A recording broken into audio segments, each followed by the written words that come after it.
pêcher au verre, on peut pêcher au verre avec ça, avec ce type de... On met du fil, on peut mettre aussi un bouchon, on fait un bas de ligne. Alors, comme je vous ai expliqué, avec un corps de ligne qui est plus gros que le bas de ligne, un hameçon qui est un peu plus gros, des plans plus ou moins serrés suivant le courant, et on met un verre. Et là, qu'est-ce qu'on fait? On lance, et le verre aussi bien dans un trou, puis on est opposé.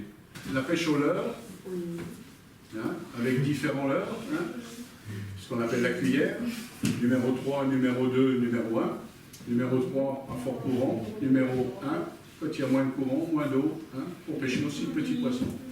Et la pêche au toc et la pêche au verre. Alors, quand les eaux sont comme elles sont aujourd'hui, donc comme je vous ai dit, pas question d'aller à la pêche. Trop risqué, pourquoi?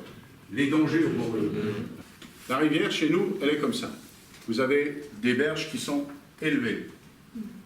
Et l'eau est en dessous. Donc vous, ici, vous êtes là.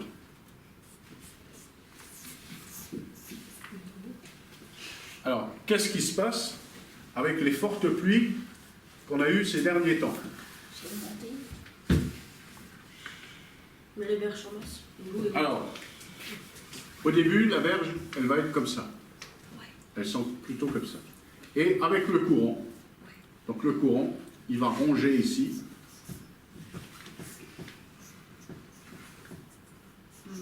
Et qu'est-ce que ça va faire? Et tout ça, ça va s'écrouler. Hop, ça va partir. Et vous, vous allez être là, si vous êtes un peu plus haut près, et hop, vous allez... Voilà.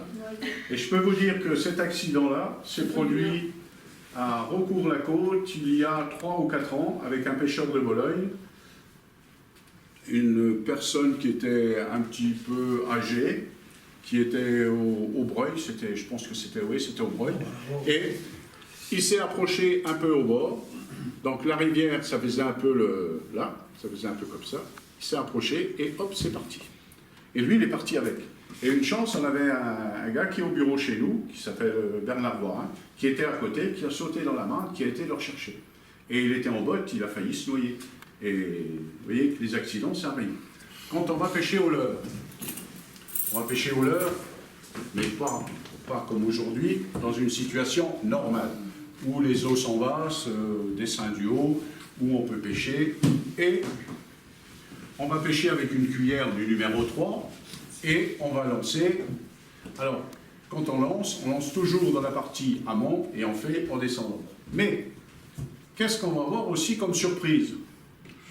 On peut prendre n'importe quel poisson avec ces cuillères-là.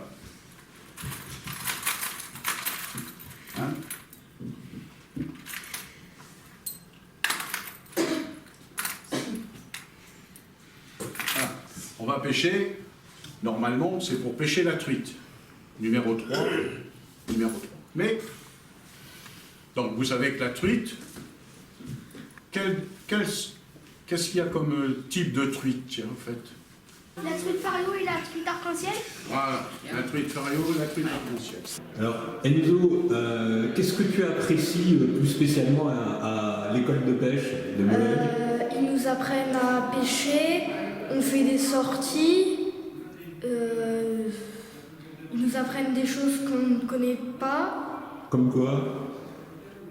Les catégories. D'accord, catégorie de cours d'eau, première, deuxième. Les différents poissons, comment qu'on peut les attraper, les différents modes de pêche. Ouais. Quel est le mode de pêche que tu aimes le plus? Au lancer, la cuillère et le leurre. D'accord, ok. Tu vas faire l'ouverture, non? Peut-être pas parce que la rivière elle est trop haute. T'as entendu ce qu'il a dit? Oui, sans doute. Monsieur Martin, il a dit non. Je vais aller faire sans doute la deuxième en lac. Qu'est-ce que tu apprécies justement dans la pêche?